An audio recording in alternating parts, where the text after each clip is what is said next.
இந்த செய்தியை உங்களுக்காக வழங்குவது யூரோ குரூப் மலேசியா.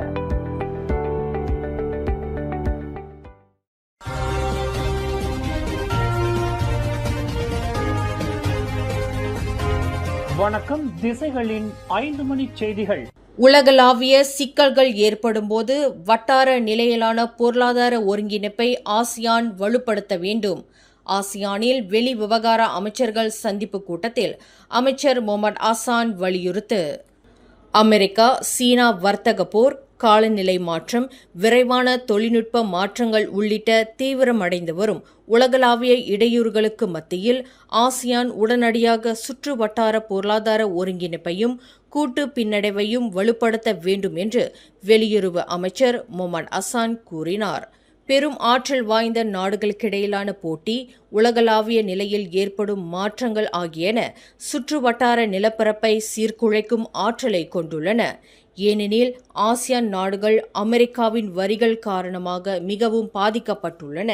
எதிர்காலத்தில் ஏற்படும் கொந்தளிப்பை சமாளிக்க ஒரு கூட்டான அணுகுமுறையை எடுத்துக்கொண்டு செயலில் ஒரு பங்கை ஏற்க வேண்டும் என்று அவர் வலியுறுத்தினார். வெளிப்புற அதிர்ச்சிகளிலிருந்து நமது வட்டாரத்தை பாதுகாக்க ஆசியான் நிலையிலான பொருளாதார ஒருங்கிணைப்பை நாம் பலப்படுத்த இந்த தருணத்தை பயன்படுத்திக் கொள்ள வேண்டும் என்றும் அவர் கூறினார். பணி ஓய்வு பெறும் வயதை 65ஆக உயர்த்துவதற்கு மலேசிய இளைஞர் மன்றம் தமது எதிர்ப்பை தெரிவித்துள்ளது.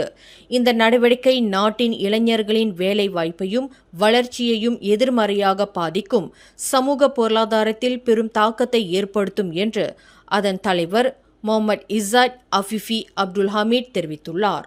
பணி ஓய்வு பெறும் வயதை அதிகரிப்பது தொழிலாளர் சந்தையில் பணியாளர் மாற்று விகிதத்தை நேரடியாக குறைத்து இளைஞர்களுக்கான வேலை வாய்ப்புகளை குறைக்கும் என்றும் அவர் கூறினார். எடுத்துக்காட்டாக 2013 ஓய்வு பெறும் வயது 55 60ஆக உயர்த்தப்பட்ட போது சுமார் 1 மில்லியன் புதிய வேலை வாய்ப்புகளை பட்டதாரிகளும் இளம் வேலை தேடுபவர்களும் இழந்ததை முகமது இசாட் சுட்டிக்காட்டி இவ்வாறு கூறினார்.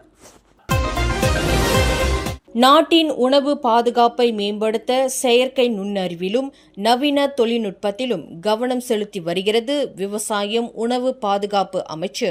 உள்நாட்டு உணவு பாதுகாப்பு மேம்படுவதன் மூலம் எதிர்காலத்தில் உள்நாட்டு பழங்களை ஆசியான் மட்டுமின்றி பிற சந்தைகளுக்கும் ஏற்றுமதி செய்ய முடியும். இறக்குமதியை சார்ந்து இருப்பதை குறைப்பதற்கும் காலநிலை மாற்றம் போன்ற சவால்களை எதிர்கொள்வதற்கும் இந்த நடவடிக்கை அவசியம் என்று உணவு வேளாண் அடிப்படை தொழில்கள் பிரிவு செயலாளர் அஸ்வா எஃப்என்டி பக்தியார் தெரிவித்தார். உற்பத்தி திறனை அதிகரிக்கவும், செலவுகளை குறைக்கவும், வெளிநாட்டு தொழிலாளர்களை சார்ந்திருப்பதை குறைக்கவும் விவசாய தொழில்நுட்பத்தை பயன்படுத்துவதன் மூலம் இந்த இலக்கை அடைய முடியும் என அவர் மேலும் குறிப்பிட்டார். ஊழல் குற்றச்சாட்டுகளில் சிக்கியுள்ள நண்பர்களையும் அமைச்சர்களையும் பாதுகாக்க மலேசிய ஊழல் தடுப்பு ஆணையத்தை கவசமாக பயன்படுத்த வேண்டாம் என்று அரசாங்கத்திற்கு மூடா கட்சியின் இடைக்கால தலைவர் அமீரா ஆயிஷா அப்துல் அசீஸ் வலியுறுத்தியுள்ளார். எந்த ஒரு அரசாங்கமும் ஆணையத்தை அரசியல் ஆயுதமாகவோ அல்லது கவசமாகவோ பயன்படுத்த உரிமை இல்லை என்று அவர் கூறினார். இந்த ஆணையம் ஒரு சிலரின் நண்பர்களுக்கும் அமைச்சர்களுக்கும் புகழிடமாக மாறக்கூடாது என்று அவர் நேற்று மெர்டேகா சதுக்கத்தில் நடைபெற்ற உண்டோர் பாக்கி பேரணியில் தெரிவித்தார். இந்த பேரணியில் SPRM பிரதமர் அலுவலகத்தின் கட்டுப்பாட்டிலிருந்து விடுவிக்கப்பட வேண்டும். அதே சமயம் தியோ பெங் ஹாக் வழக்கு குறித்து விளக்கம் அளிக்கப்பட வேண்டும் என்பது உட்பட 5 கோரிக்கைகள் முன்வைக்கப்பட்டன. போக்குவரத்து சமிஞை விலக்கு மதிப்பீட்டு முறையின் அடிப்படையில் சிறப்பாக செயல்படாத ஊராட்சி மன்றங்கள் மீது நடவடிக்கை எடுக்கப்படும் என்று ஊராட்சி மன்றங்கள் வீட்டு வசதி அமைச்சர் ngா கோமிங் எச்சரித்துள்ளார். இப்புதிய மதிப்பீட்டு முறை இந்த மாத தொடக்கத்தில் அமல்படுத்தப்பட்டது.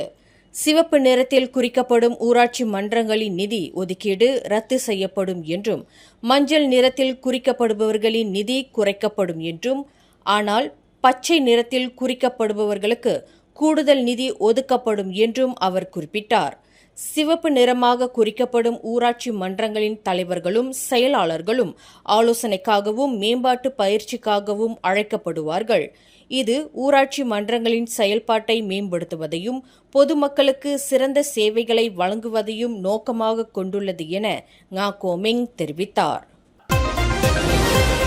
மலேசிய ஊழல் தடுப்பு ஆணையத்தின் அடுத்த தலைவர் அதன் மூத்த அதிகாரிகளில் ஒருவராக இருக்க வேண்டும் என்று மலேசிய ஊழல் கண்காணிப்பு அமைப்பான MCWவின் தலைவர் ஜைஸ் அப்துல் கரீம் வலியுறுத்தியுள்ளார். இது ஆணையத்தின் கொள்கைகள், செயல்பாடுகள், நிர்வாகம் திறம்பட தொடர்வதை உறுதி செய்யும். வெளிநபர்கள் நியமிக்கப்பட்டால் ஆணையத்தின் சிக்கலான அமைப்பு முறையையும் பொறுப்புகளையும் புரிந்து கொள்ள அதிக நேரம் எடுக்கும் என்று அவர் கூறினார். தற்போதைய தலைமை ஆணையர் தான் ஸ்ரீ அசாம் பாக்கியின் பரந்த அனுபவத்திலிருந்து கற்றுக்கொள்ளும் திறன் கொண்ட ஒருவர் நியமிக்கப்பட வேண்டும் என்றும் ஜைஸ் குறிப்பிட்டார். கூண்டில் இருந்த குரங்கின் மீது சாயம் தெளித்ததாக கூறப்படும் ஆடவர் ஒருவரை வனவிலங்கு தேசிய பூங்காக்கள் துறையான பெர்ஹிலேத்தான் தடுத்து வைத்துள்ளது. இச்சம்பவம் குறித்து தகவல் அளித்த சுங்கை புலோ மாவட்ட காவல்துறை தலைவர் சூப்பரிண்டென்டன்ட் முகமது ஹஃபீஸ் முகமது நோர் குறிப்பிடுகையில், பட்டாலிங் மாவட்ட கால்நடை அதிகாரி ஒருவர் சமூக வலைதளத்தில் பரவிய 5 வினாடி காணொலியை கண்ட பிறகு இன்று அதிகாலை 2:10 மணியளவில் இதுகுறித்து புகார் அளித்துள்ளதாக தெரிவித்தார். ஷாலாம் தாமான் டேசா மோச்சிஸ் U17 இந்த சம்பவம் நடந்ததாக சந்தேகிக்கப்படுகிறது. வனவிலங்கு பாதுகாப்பு சட்டம் பிரிவு 86 கீழ் அந்த நபரை கைது செய்ய பெர்ஹிலேத்தான் ஒரு காவல்துறை புகாரையும் பதிவு செய்துள்ளது. கிழக்கு தீமோர் ஆசியானில் அங்கத்துவம் பெற அதன் சட்ட வரையறையை இன்று ஒருமனதாக ஏற்றுக்கொள்ளப்பட்டது. இது கிழக்கு தீமோர் ஆசியானில் முழு உறுப்பினராக ஆவதற்கு வழிவகுக்கிறது. வரும் அக்டோபரில் நடைபெறவுள்ள 47வது ஆசியான் உச்சநிலை மாநாட்டில் கிழக்கு தீமோர் ஒரு நிரந்தர உறுப்பினராக ஆசியானில் இணையும் என்று வெளியுறவு அமைச்சர் டத்தோஸ்ரீ முகமது அசான் ஏற்கனவே தெரிவித்திருந்தார். மேலும் செய்திகளை தெரிந்து கொள்ள கீழே இருக்கும் பெல் பட்டனை அழுத்துங்கள். உங்கள் மகிழ்ச்சியை வெளிப்படுத்த லைக் மற்றும் ஷேர் செய்யுங்கள். தொடர்ந்து திசைகளோடு இணைந்திருக்க சப்ஸ்கிரைப் செய்யுங்கள்.